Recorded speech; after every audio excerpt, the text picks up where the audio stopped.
Why should people think that the system produces corrupt results when there you are? Well, I'm not sure you should assume I'm not corrupt, but thank you for that, though. Well, you gotta hand it to him. Biden tried to warn you early about what he was. I'm a 29-year-old oddball. The only reason I was able to raise the money is I was able to have a national constituency to run for office. Because I was 29, I'm like the token black or the token woman. I was the token young person. I went to the big guys for the money. I was ready to prostitute myself. And 50 years later, he's still ready to prostitute himself. And this guy was going on about how Biden wasn't corrupt? How off was this friggin' guy, huh? So I wanted to touch on something that Bill Maher said over a year ago, which explains a lot of the disaster that we're in now, and unfortunately will probably explain future disasters. But first, I want to catch up on events here. So here goes. We got through Memorial Day, and congrats to Joe for not checking his watch this time when overlooking dead soldiers. Joe had important things to say about democracy. Democracy is not perfect. It's never been good, perfect. Oops. Democracy's never been good. Yep, that's another slip. If you saw 2,000 Mules, you know that Joe's not actually big on democracy. He's not big on Memorial Day either. That's why he took a moment to talk about Ukraine. War being waged by Russia to snuff out the freedom, the democracy, the very culture and identity of neighboring Ukraine. I'm sure our veterans appreciated that. I'm surprised he didn't get around to talking about electric cars and windmills while he was at it. That seems relevant, right? I think when Joe thinks Memorial Day, he's thinking Memorial Day sale. I was ready to prostitute myself. Quick word, people. I need your help. I need you to subscribe right now. Help! I am a small channel, and I really need some positive momentum. Help me out. Thank you. I think I was wrong then about the path that inflation would take. That's Treasury Secretary Janet Yellen admitting that she was wrong, that inflation would be contained. That's nice, isn't it? She admits she's wrong. Wrong! She was wrong about printing all that money, which is why you're paying champagne and caviar prices for milk and Cheerios. Oops. You know what's even scarier? She's not just anybody. She just completed her stint as chairman of the Federal Reserve, which tells you something about the wisdom of the Federal Reserve. I think I was wrong then. I don't understand it. Money printing's always worked before. Brace yourself.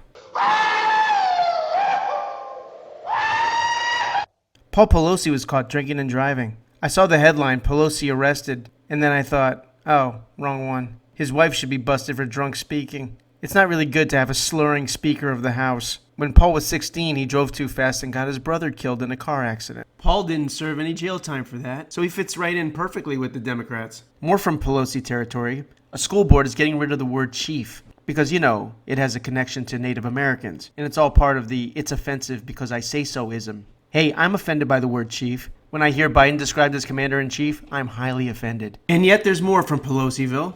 Gabe Kaplar, the manager of the San Francisco Giants, won't come out for the national anthem until he feels better about the direction of the country. Hey, I'd like to feel better about the direction of the country too, but we simply cannot move up the date for the midterms to clear out the Democrats.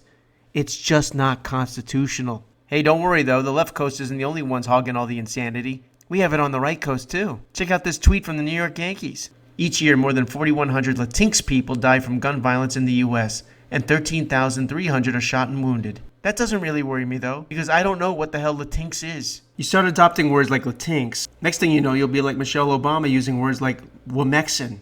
This is just another variant on the pronoun thing. Reinvention of language that isn't organic. Get rid of this, get rid of that, get rid of chief. It's a game that never ends. Here's my language demands. Yield. Show me that you're an ally and that you think the right things, or you'll be branded a hater and exiled. Well, I say enough of this shitinks for fexin's sake. People need to actively fight back, ridicule this, and opt out. And by the way, if you're going to unfairly brand me as having hatred that doesn't exist, I have demands of my own. Please don't call me a phobe. Excuse me, I prefer a personophobia or a member of the phobex community to be inclusive. Thank you. So speaking about this kind of thing, Lia Thomas came back for an interview on ESPN. And who owns ESPN? ABC. So it was on Good Morning America. And who owns ABC? Hello. Disney. It's interesting to see the propaganda getting bludgeoned into you from interconnected company to company. I'm here as a mother of two queer children, actually, one transgender child. and one pansexual child. Apparently, Lia's making a bid to be an Olympian. I tell you, if Sanity doesn't make a cameo appearance at some point, women's sports is going to look like a VH1 hairband retrospective. A couple of key moments of the interview. And there are some who look at the data and suggest that you're enjoying a competitive advantage. Some suggest from the data that you enjoy a competitive advantage. No, people are outright saying it. They're not suggesting it. What do you say to that? Listen to this answer. Trans people don't transition for athletics. This is like believe all women, which is ridiculous on its face, to believe all trans women, also ridiculous. Lia doesn't speak for all trans people, and I can't know if this is true one way or the other. That's what I would say if I'm suspicious of Lia, and I am a little bit suspicious. I was suspicious when Mark McGwire and Barry Bonds were jacking home runs left and right. People like winning, and not necessarily fairly. You know what I'm saying? I was ready to prostitute myself. We transition to be happy and authentic and our true selves. We transition to be happy to our authentic true selves. Okay, be yourself, that's fine. You don't get to murder my authentic true self either.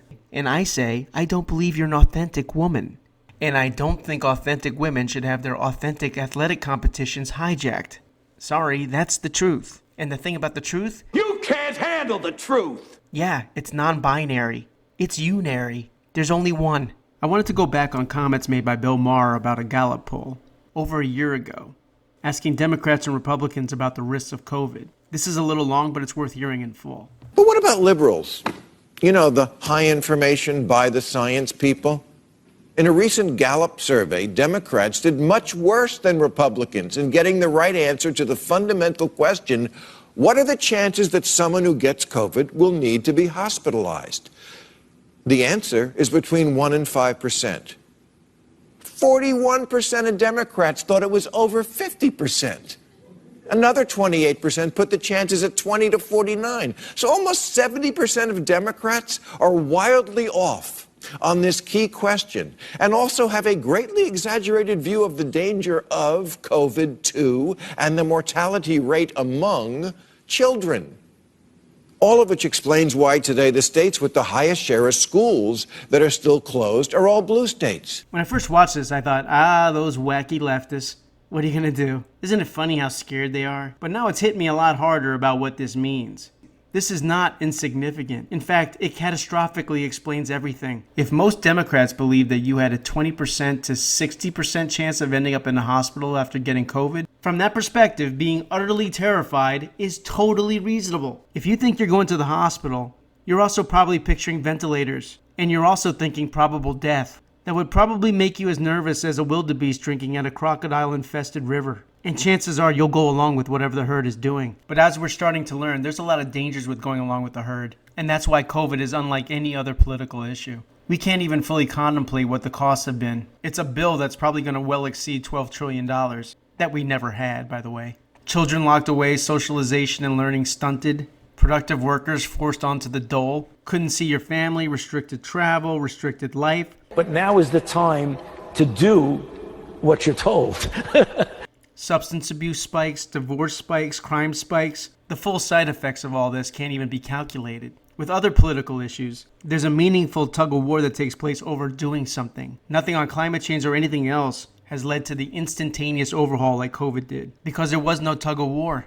There wasn't the typical healthy opposition that you needed. You weren't even allowed to disagree. But the Republicans have their own media, right? Weren't they the strong opposition? Maher doesn't talk about this, but look at the poll again. 51% of the Republicans also had wild, out-of-proportion fears about COVID. 60% of independents did too. So they were almost as terrified as Democrats. And you needed that level of fear to give this level of compliance. So the Republicans need to realize the mainstream corporate swampy media has way more influence over their own party. And we've learned that all the corrective measures have been wrong. Lockdowns didn't work. Masking didn't work. Social distancing. Vaccines that are almost instantaneously ineffective. What would have happened if people were told with every story, chances of you being hospitalized is very low, and chances of death are even lower? Think people would be freaked out? Ready to comply with anything? I don't think so. We need common sense gun control? How about common sense control? It's almost like we needed a disinformation governance board. Only not like this one.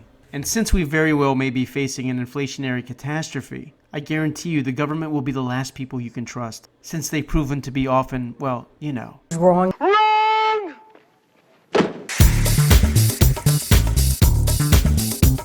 Thanks for watching. Be sure to comment, like, subscribe. Be sure to pass around to anybody who might like my content. And I'll see you the next time.